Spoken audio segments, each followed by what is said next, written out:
Buongiorno a tutti. Good morning to all. My name is Alberto Audenino, and today I will deal with the topic of the great challenges that affect health.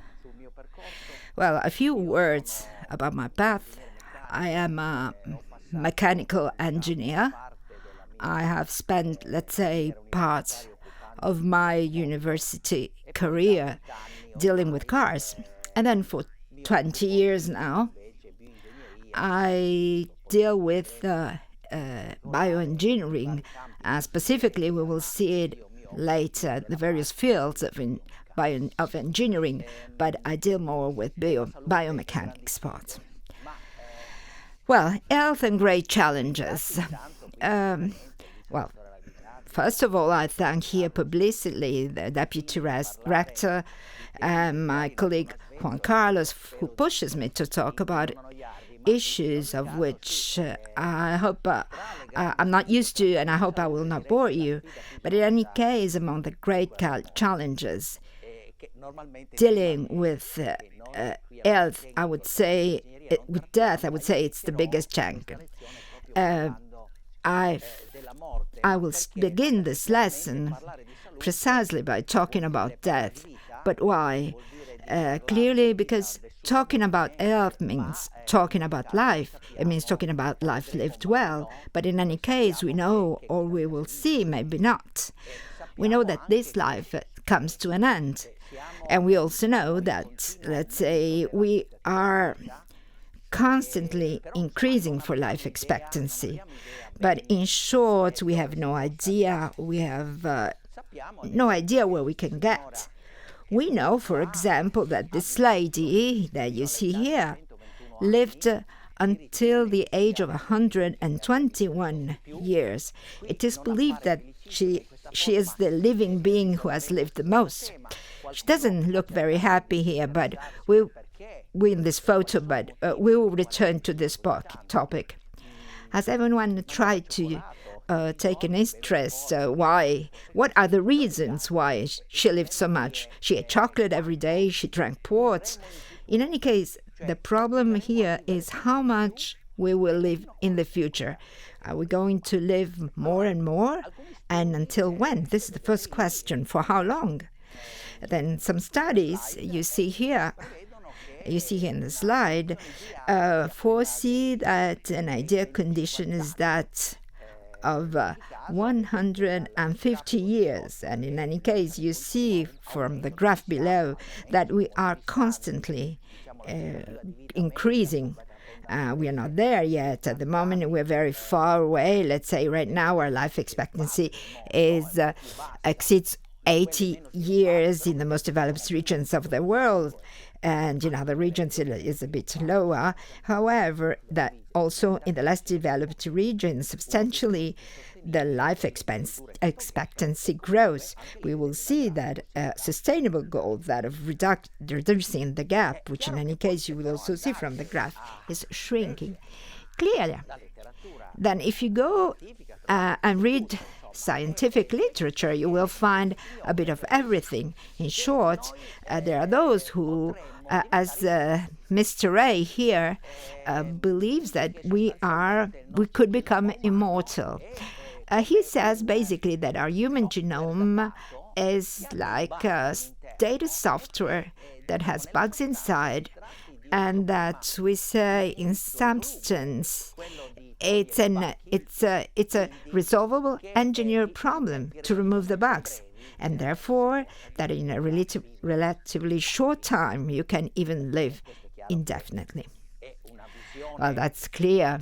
It's a vision that is to be proven that it's realistic. But in any case, the next question we should ask ourselves is, do we want to live forever? Do we want to live indefinitely?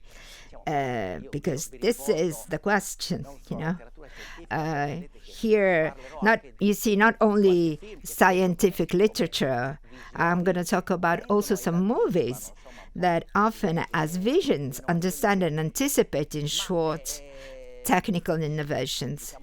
But it is, let's say, in first instance, I would seem to say no. Here I give you two examples. Remember, maybe you remember the movie Highlander, where a number of immortals fight for a very long time, for hundreds of years, to win a prize, and the last one who remains alive will win the prize.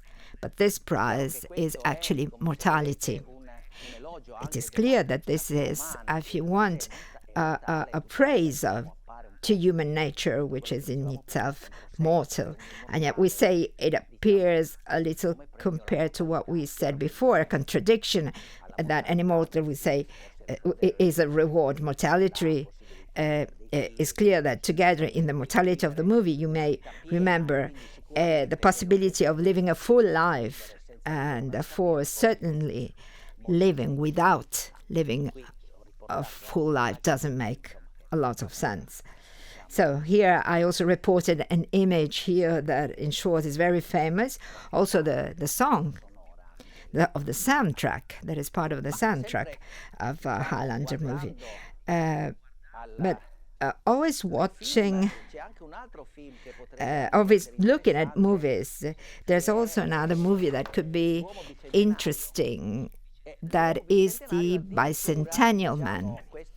The Bicentennial Man indeed is a very visionary again. Here we don't start from a human being, but from a robot that by definition basically can be immortal, and instead it fights its whole life to become mortal.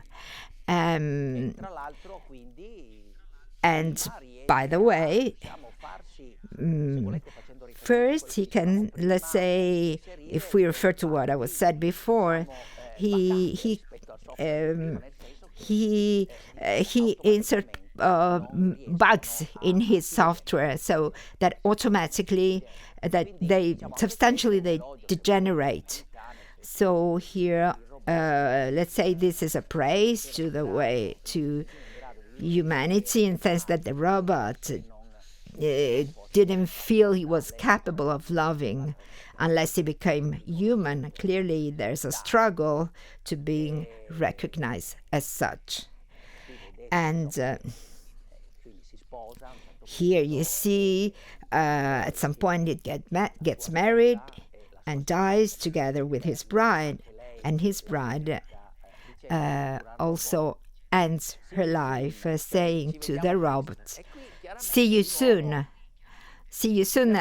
Clearly, again, here we are in trouble. I mean, I am personally because other scenarios open up with this "see you soon," because you see in the movie substantially it's about living or dying in dignity. So if we connect a little with these things we said, so the fact that we can extend our life at will, provided it is true, the fact of living fully, therefore of wanting to live and wanted to be substantially, going back to the health topic that we will go back to shortly, you could also come up with the idea of deciding when to die.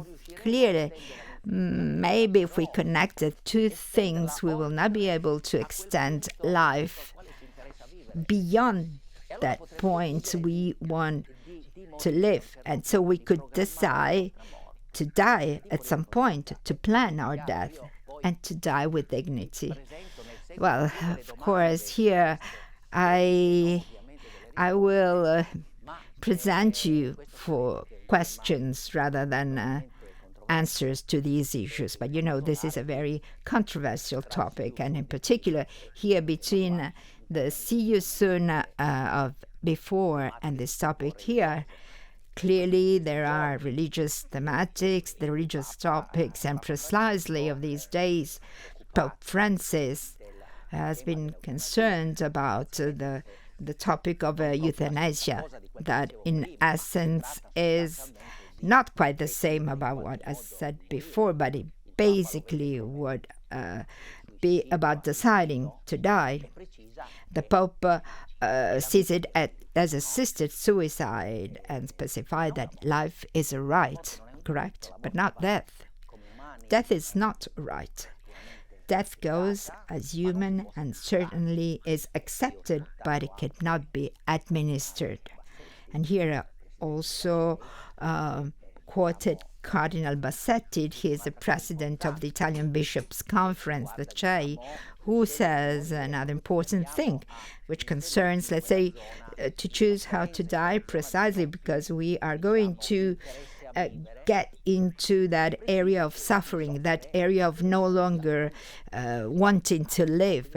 And those who are suffering, who suffer, must be helped by others to rediscover the reasons for life rather than being helped to die. Clearly, I will stop here because I have no answers. Each one of us will think about these issues, these topics, which of course are certainly central for the life of all of us.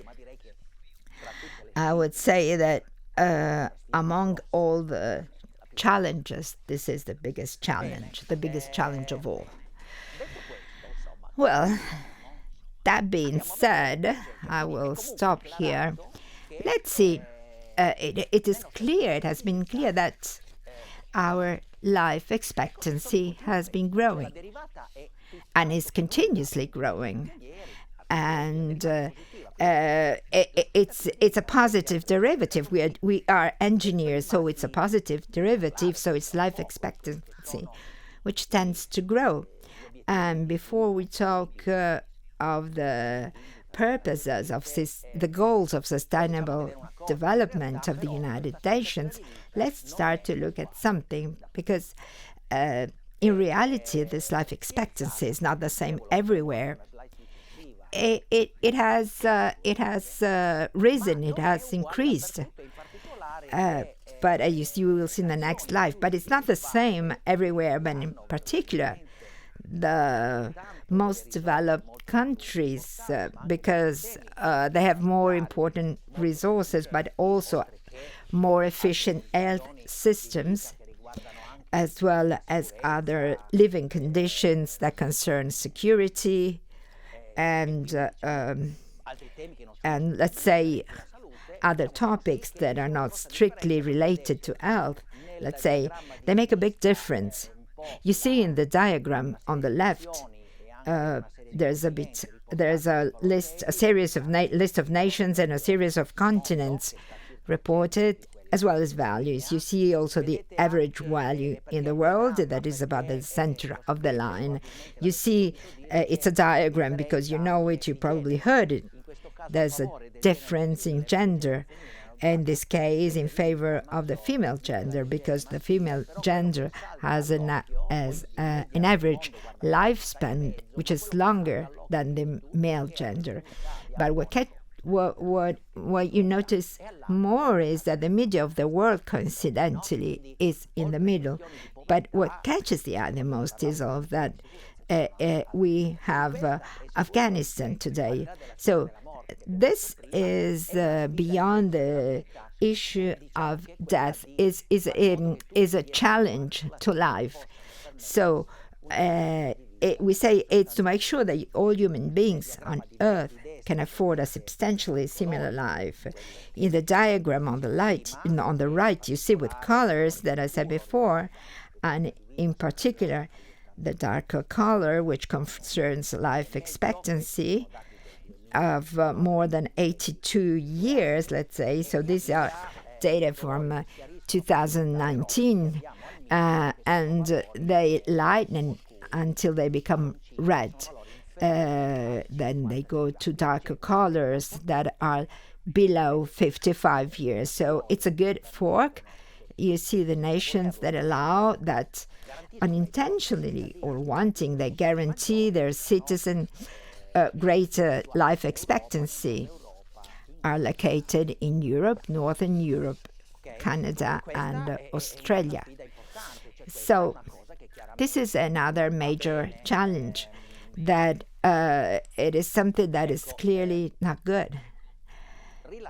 So So let's relax a bit the concept we've been talking until so far. Indeed, it's not good. Let's say we're not going very badly. We could always go better. But as you see, if you see this data, the first they can be discussed. They're not so certain, but we have 3 maps. Basically, one is similar to the one we just seen in the right part of the life that deals with life expectancy in 2015, 4 years before the one we've just seen, and the one from 1950, 65 years ago, and the one in 1800. Then until 1800, you see, if we would use a different grain scale and colors, but it's interesting that life expectancy was essentially the same all over the world, much lower than today, and was estimated around 44 years. And then as time goes by, we see that everyone improves, and it's the positive thing. Some improve more than others, some didn't, and we go back to Canada, Australia, and Europe, and so this is something we have to work on. However, it's positive, the fact that even the nations today, the less developed countries, have had an important increase in life expectancy. Another point. So in part we have already introduced by talking about other topics like euthanasia, religions, and so on. But we already have partially answered, but are we just interested in increasing our life span or the duration of our life, or are we also interested in living well? Well, I would say that the answer in any case is that obviously we are interested in living well, so we could add another parameter. Clearly, we are engineers, architects, we like to measure things. So another parameter that instead of life expectancy that, as we said, is exceeding 80 years. Now, we could also talk about life expectancy in health, which is smaller, obviously, to be defined. It's called a disability-free life expectancy, which means that we do not have any particular problems to continue living in the way we have always lived before.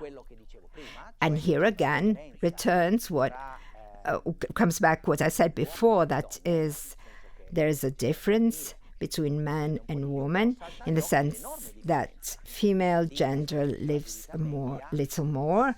However, the huge difference in average life expectancy by referring to healthy life stands out.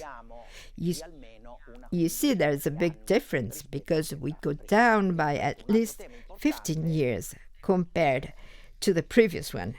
So that is another issue. So how much do we care about living? How much do we want to live healthy? We would like both things to coincide, obviously. At the moment, it's not so, but this is also the job in which we could be interested. Recently, myself, some new terms came up. We came up with new terms, and here you see this new term, silver economy. It's the economy of seniors. And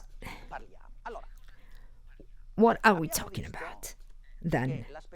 Then we have seen that life expectancy has been growing, the absolute and the healthy one, and therefore it's logical to expect that the number of humans who live a life, who are who are aged over 65 years, you see the diagram here shows, let's say, the forecast from 1960 to 2100, the global number of people over 60 years. Clearly, a very important growth. So, associating this concept with economy might seem a bit awkward. Indeed, we will see in a while that it is often associated with the opposite, in the sense of saying here, the older the population, the more we will have economic problems. But here instead, someone argues the opposite, argues that basically there is an economy, a silver economy, that is the possibility of increasing the GDP so substantially, linked to this fact, and therefore an economic benefit in case that these older people, in addition to living longer, are healthier.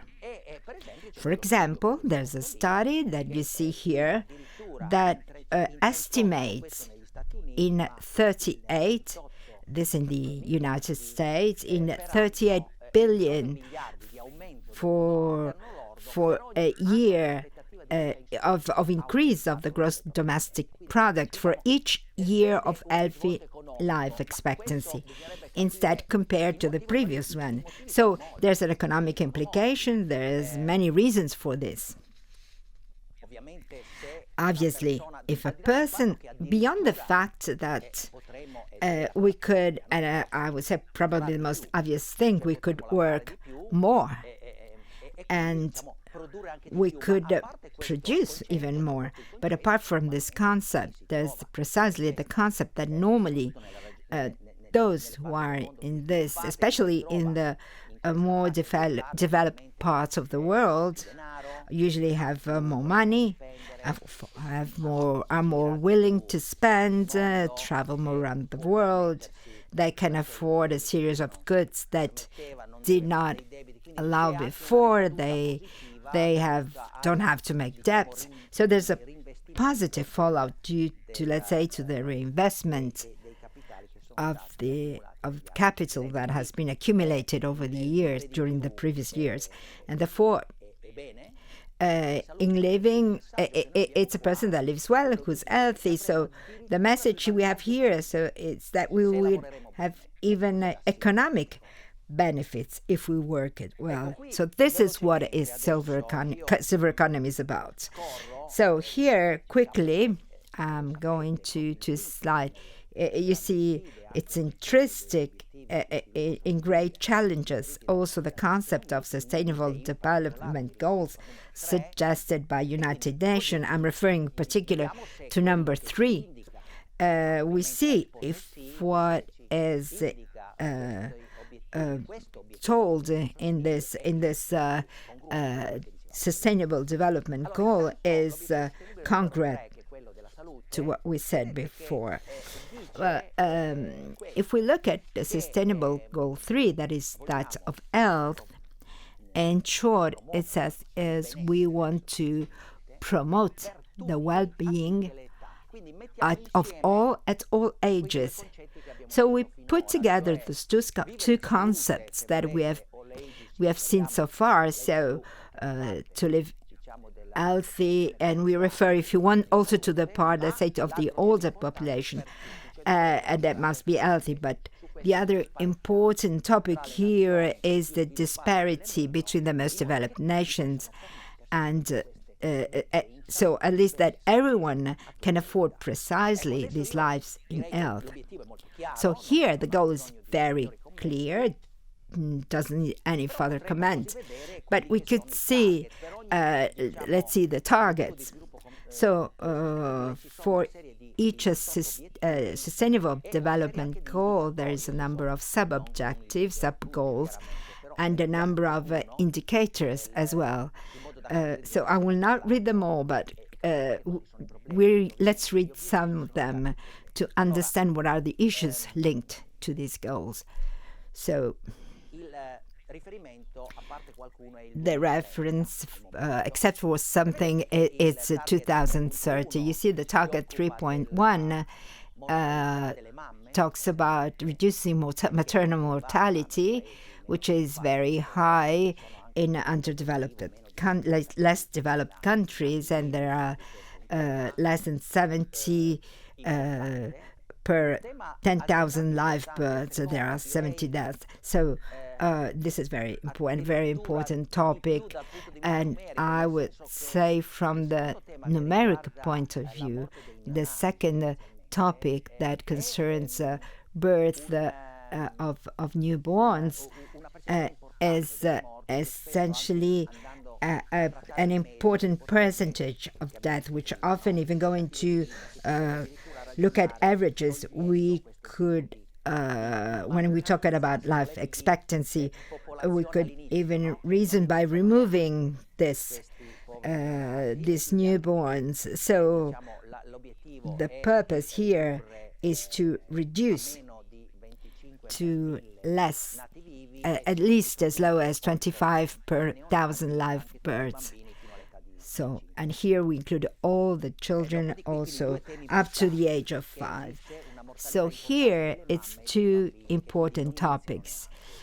So we're talking about children who don't even start their human journey. Then we continue to target 3.3 that deals with epidemics, AIDS, tuberculosis, malaria, rare tropical disease, hepatitis, contaminated water, waterborne disease. So substantially all transmissible diseases.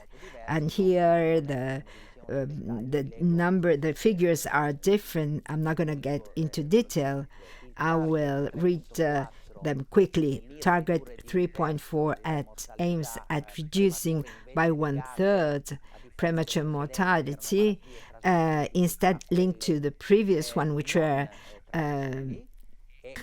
transmissible diseases to non-transmissible diseases. And in particular, 3.5 deals with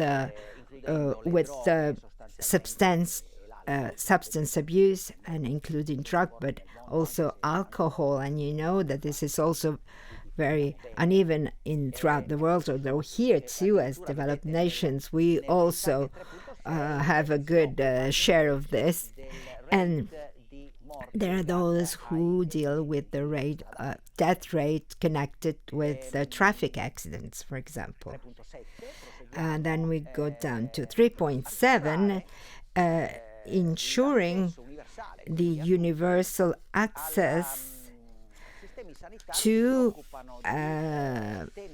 health systems that deal with sexual and reproductive issues, also introducing social assistance for the planning of families, information, education, and in substance of integrating, you also see reproductive health, if you like, also in the national strategies in the programs.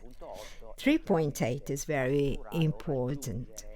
Clearly ensure or achieve the total and universal coverage of health systems that affect health,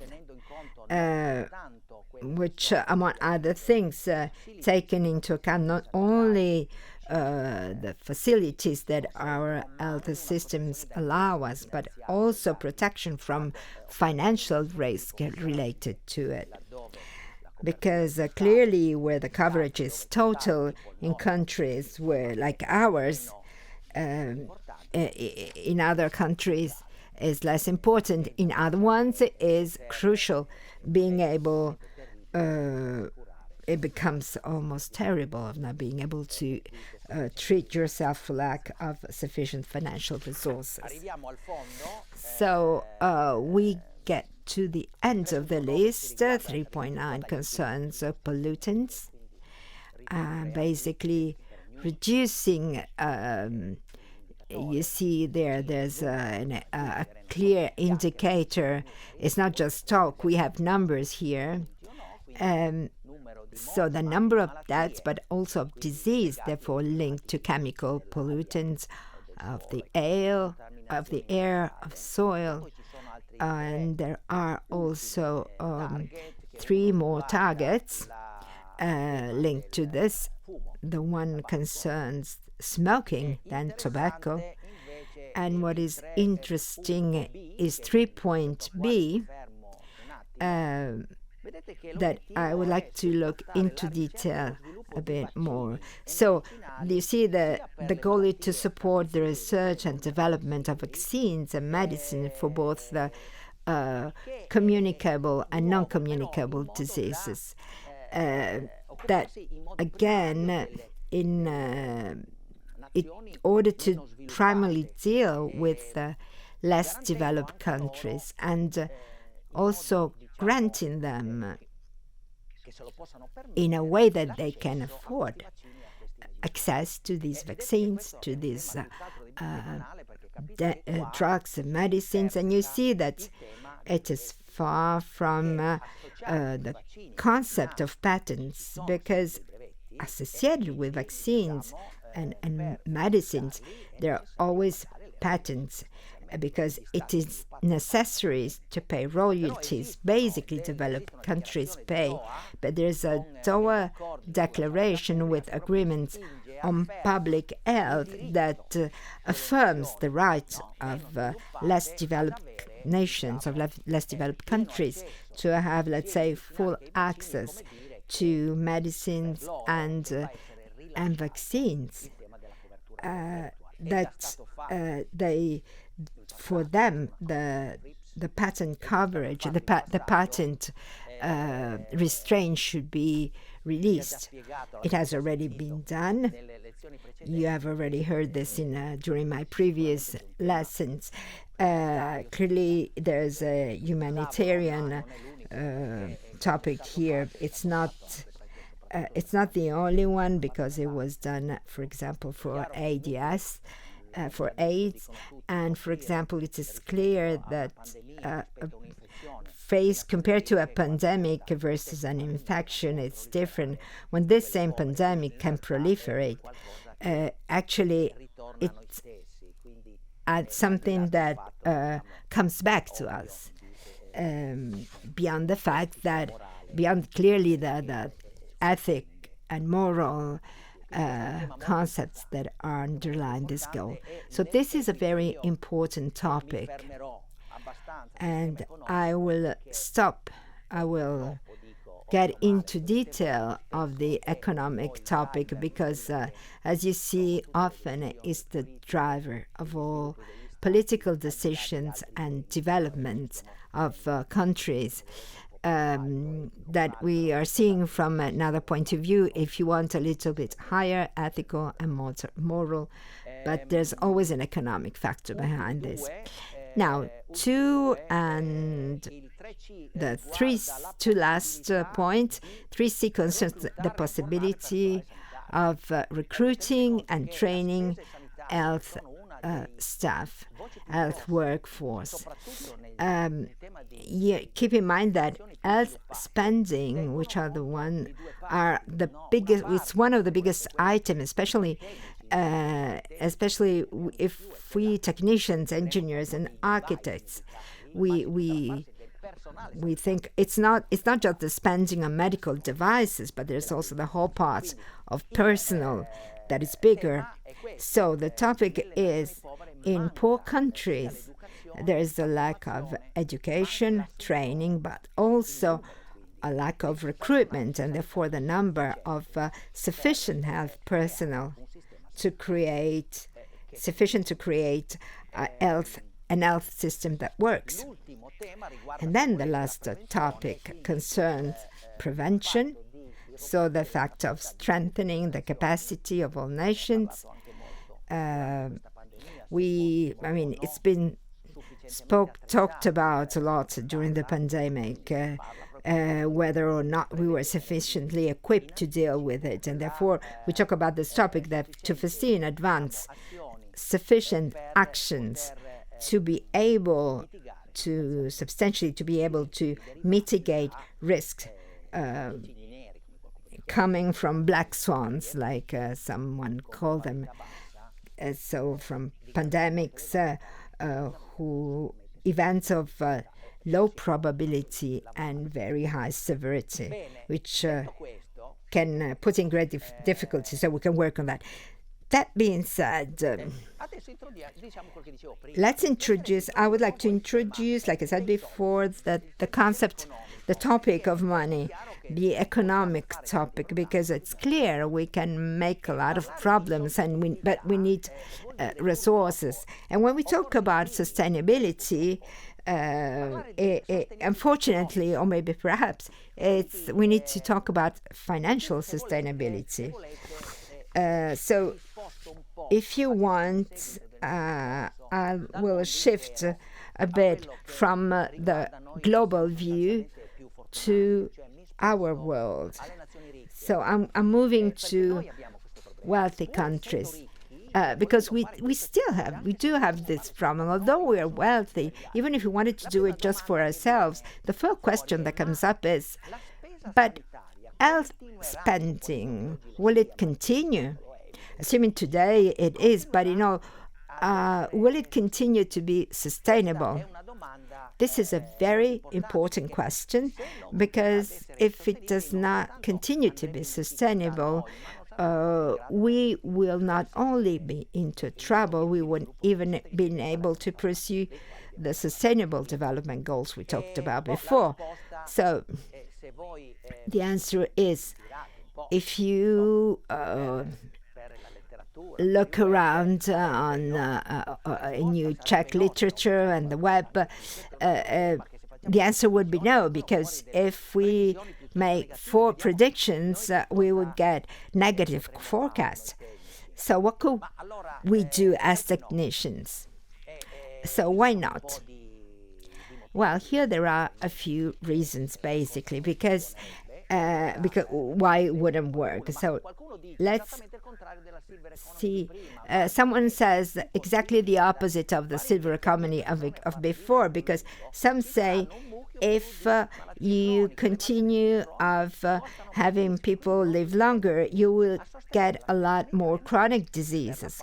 Chronic diseases cost a lot, and therefore we will no longer be able to support health expenditure. Clearly, this is a topic, and it goes against what we said before. Others say, look, this is a typical problem of wealthy people. Some of these diseases are diseases that we cause to ourselves. They are connected to increase in obesity, overweight problems. If we had we are talking about nutraceuticals. If we would eat better, we could stay more healthy and avoid chronic diseases. The third topic, if you want, that I've put on the table is, the moment we get richer, we are tempted to spend more. Even in doctors, medicines. Medicine could become a consumption topic. So, is it what happens in other fields? Well, I would say this is perhaps not central, but it is also true. And here I report other issues that are a bit more worrying. Because we worry. However, there are more worrying topics, if you like, that are following. For example, I will probably here criticize a bit biomedical industry and also doctors, but clearly my criticism is just a way to a stimulus to do better, certainly not an opposition. Let's think, we have internet, which help us too, but doctors complain a lot. Doctor decides the treatment, decides the cure, because he knows what the disease is. and therefore doctors determine the needs of the patient. And this, I mean, there wouldn't be anything bad about this.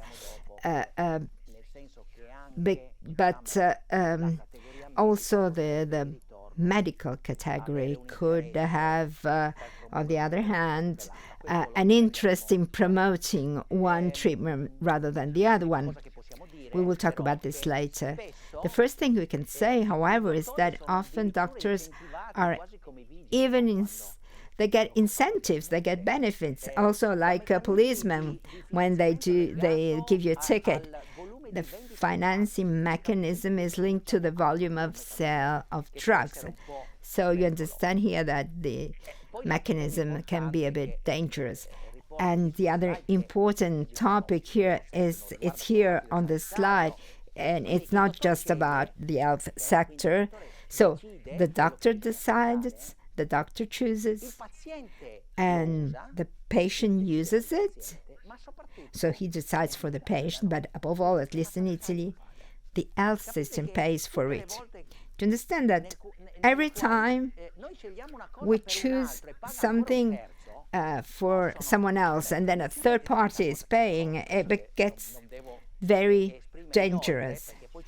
I don't have to further express myself because there are all the intermediate stages where we open our wallet and buy something for ourselves because the circle closes here. So they're all intermediate waves. Maybe we choose, but someone else pays, so maybe we spend more. But if we choose for someone else and a third party is paying, I mean, in this case, we really need to have very strict monitoring mechanisms. So here there are much more negative and catastrophic visions.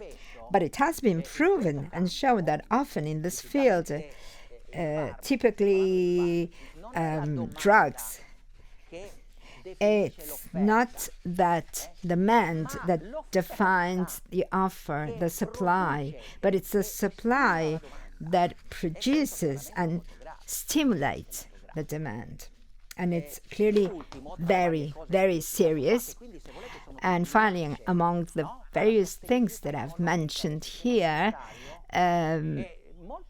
very often, not very often, because often what I'm telling you is not said very often, but it's not widely said, but it's very well known by decision makers in the pharma field, in the health field, that innovations in general in health technologies are, and I'm talking not only about medicine, drugs, medical devices in general, or about treatment procedures, are increasingly expensive, and therefore we are afraid of introducing technology on this, because it is feared that technology will get us out, will get our health system out of economic sustainability.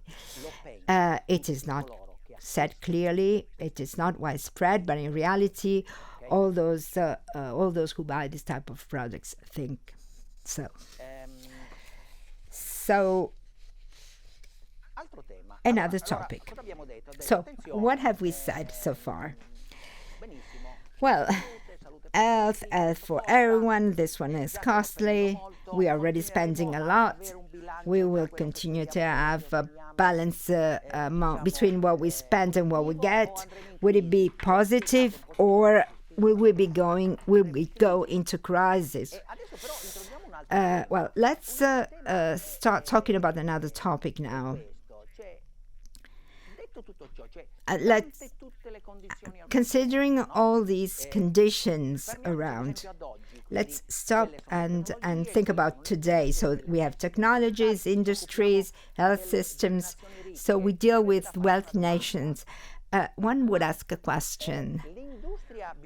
Biomedical industry is it really effective and efficient?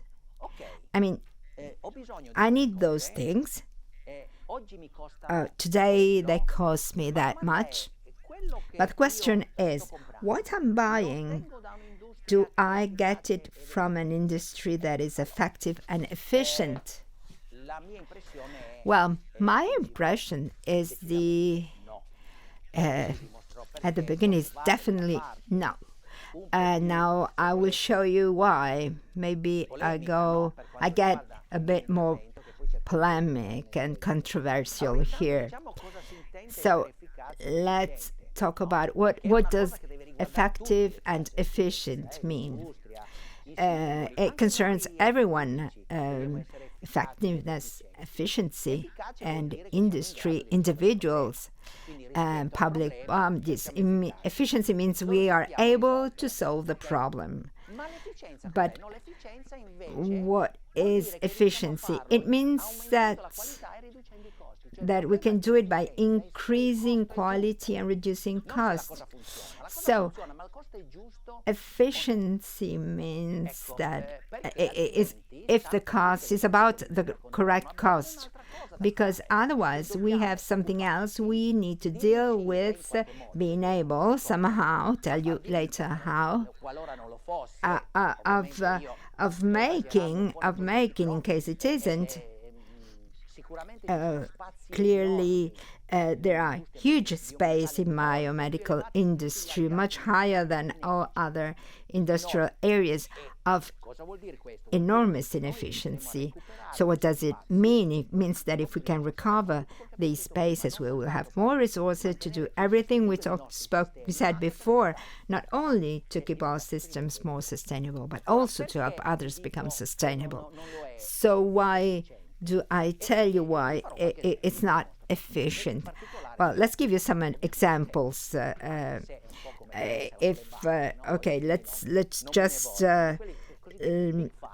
Let's look at this. Today, we have the so-called big pharma, which are the largest pharmaceutical companies in the world now, the top 10 and top 15 or 10. And let's see why it is not and what are the reasons that have this type of area to be inefficient. So I have listed some of them.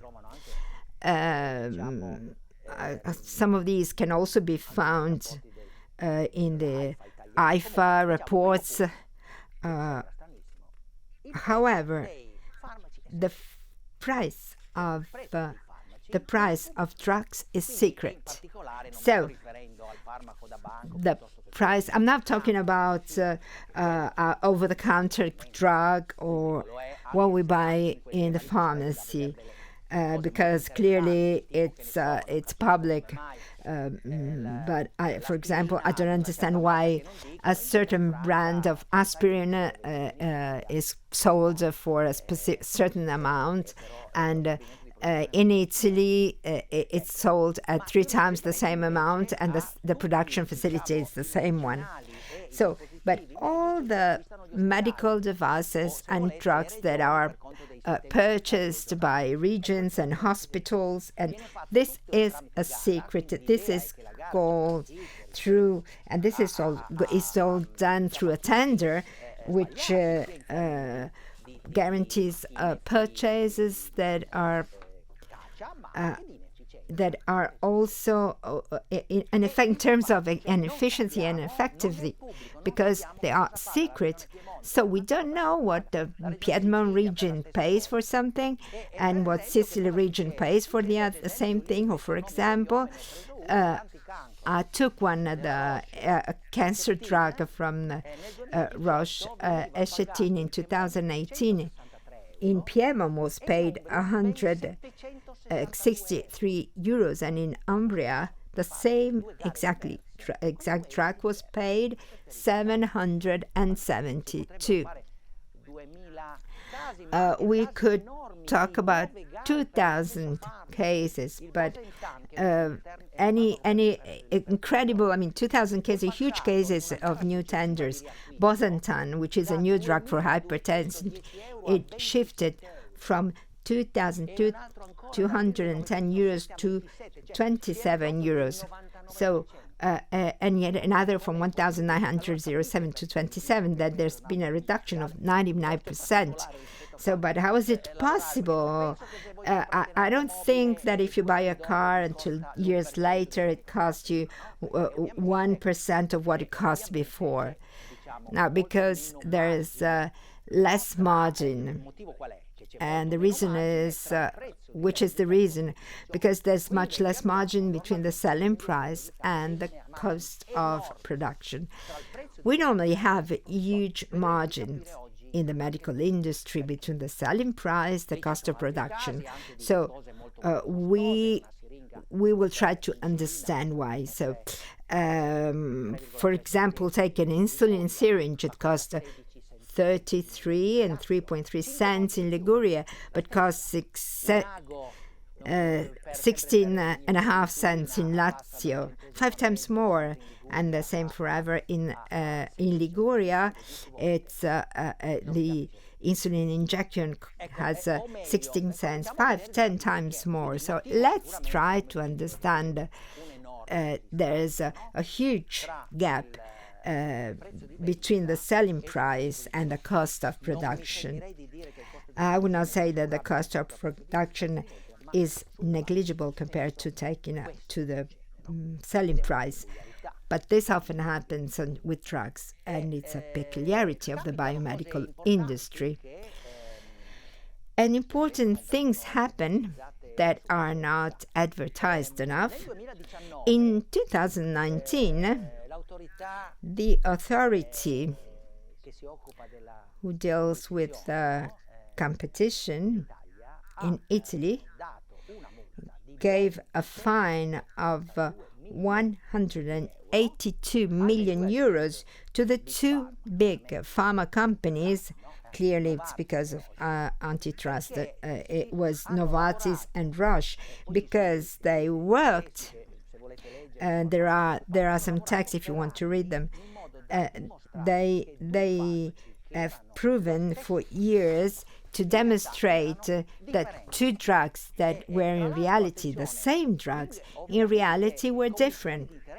And this was a mixing of interests, clearly, because the two drugs were not of the same company, but of two different companies.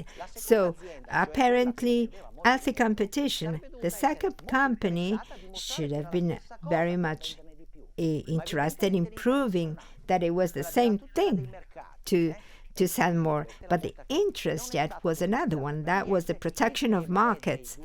And this has not been advertised at all. So there are two other drugs. One is Lucentis and the one is Avastin, was in 902 euros, and the other one is 82 euros. So you see the difference is 1/10 less than 1/10, and they're exactly identical. So the second one, the most expensive, Lucent, is used for treatment for maculopathy in the elderly, and it was seen that Avastin, which has similar components and was sold for colon cancer, had the same active ingredient. So the interesting is that, and what is troubling is that behind this fine is not just the deal between the companies, but all what comes with it. Public scientific publications in support of it, also patient associations that were denounced, reported the use of Avastin, which costed less for the treatment of maculopathy, which later turned out to be non-existent. Also, patient associations reported to the Italian drug agency things that, it becomes worrying, because the concept of commingling interest, of mixing interest, becomes worrying. So one could say, okay, I understand you're telling me there's a big gap, a big distance between the selling price and the cost of production, and you don't take into account all it takes to make a drug, all the research and everything we have to do, right? But it is equally true that an anti-cancer drug, Alkeran, for example, is sold with its patent by GlaxoSmithKline to Aspen a few years ago. And what does it mean? That GlaxoSmithKline had done everything that is part of the research, clinical trial part, the certification part, but buying the patent, the GlaxoSmithKline bought also the plants. It was being produced in the very same plant, but despite this, the price rose by 1,540%. So, you see, what's the result of all this? Our health minister says that a simple purchase, more prudent, of drugs can save us 2.5 million a year, which is more or less the cost that we have paid for COVID vaccination. It's a huge thing, you understand, that without keeping in mind all the other topics, we need to work on this, because it means that in equal terms we would be able to recover an important part of the resources. So before stopping, always on the destructive topic, I want to show you this slide. It's what I've called the pharma system, to show that it's not only an industry problem, not only the pharma industry problem, but in general a biomedical problem. It's a system that involves many others, which are in the end to be in conflict of interest. So that's the problem. We often talk about conflicts of interest. So let's see some of them. Here there are items of expenditure in the financial statements of pharma companies that are called transfer of value.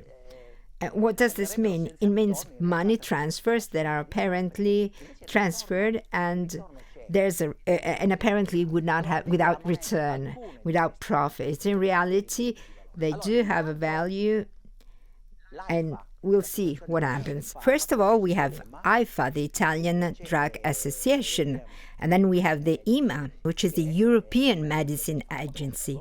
That's the one that gives away the use of vaccines and so on. And so that's interesting to know that it's funded by 84% by companies, by the companies it should control. Okay, but understand that we should meanwhile worry a little bit about this fact. Doctors in Italy, as regards clinical trials and so on, receive 550 million a year only in Italy. This doesn't mean that they don't do their job, but you understand that dealing with these conflicts of interest, we should also deal with these things. What is interesting here is that most medical companies are funded by pharma companies in an important way. So, like I said before, what I was telling before about maculopathy, there were patient associations that said that the least expensive drug gave problems, but it was not true. but also most patient associations are funded by pharma companies. Also different health systems, and also our higher Institute of Health in a lesser way. But you see, it's a system that can short circuit in a way if we're not careful. So from here we could, this is the first part.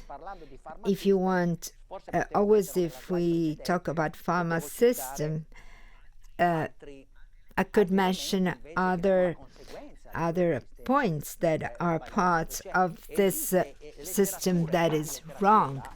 We have a lot of literature that not only proves how drugs work, but they also prove that a lot of drugs that are useless. And they are useless, and sometimes they cause damage. In Italy is the concept of vitamin D. Vitamin D sold in Italy. It's the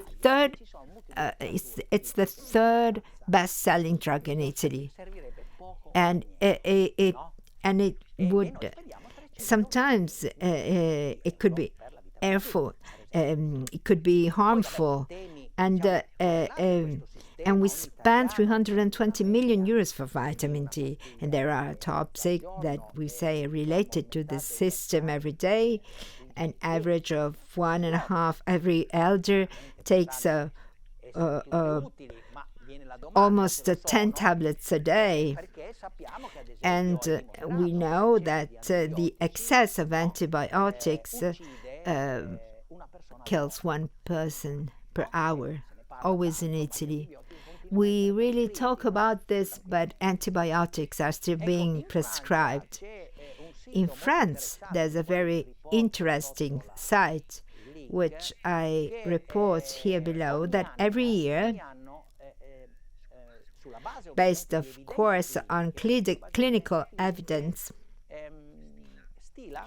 it makes a list in the different fields, from cancer to cardiology to diabetes, the list of drugs that are more harmful than useful, and the relationship of beneficial costs, and every year the list exceeds 100. I think in 2021 the list was 105, and then finally, we will move on to the second slide, the second part of the lesson.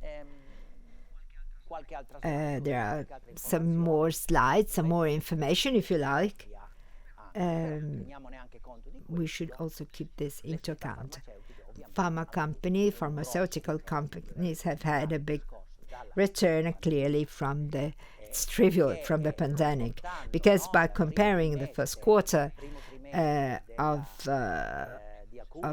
some large corporations, here you have Johnson & Johnson, Pfizer, AstraZeneca, and Moderna, all between the first quarter of 2020 and 2021, we've had very important increases in turnover. That is, Pfizer has had an increase in turnover of 45%. And so clearly we could imagine this. I mean, it's not surprising. But it's worrying that they are worrying now about the discontinuation of vaccines. Why? Obviously, they expect reductions to these figures, and the stock exchange began to react to this, because there was a fall in the value of shares, because obviously they're worried about this reduction of vaccines, because it's exactly the opposite, the concern that we have. We want the pandemic to come to an end, and then vaccines are reduced in number, and in number of boosters, since we've had to take 2 boosters. This is information taken from Sole 24 Ore. And then I will end my first part and we can discuss together. The question comes out here, which is, how come in all other industrial sector, innovation and technology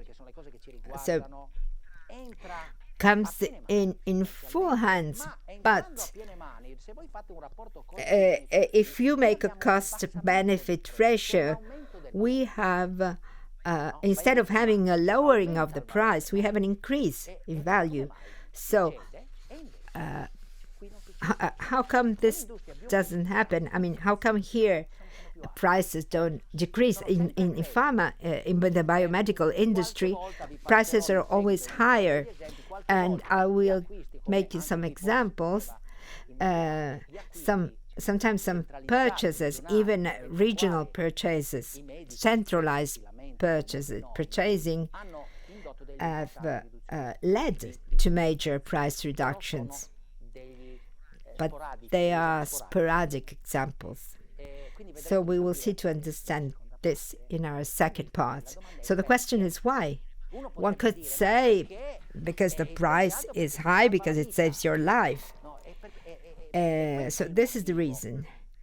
Clearly, the fact that it saves a life is the reason why this system works like this. But we could also ask questions, because if the problem is saving life, we have to put some figures. We should understand how much a life jacket should cost, how much a climbing rope should cost, how much a harness should cost, or an airbag, which in proportion to technology that is connected costs much less than some things that cost in healthcare. So it's not the fact that save lives, but also the issues, the topics of research, security, certification. So we will see that here it's possible to ask ourselves some questions, and we will deal with this in the second part of my lesson. So I will stop here at the moment. Thank you.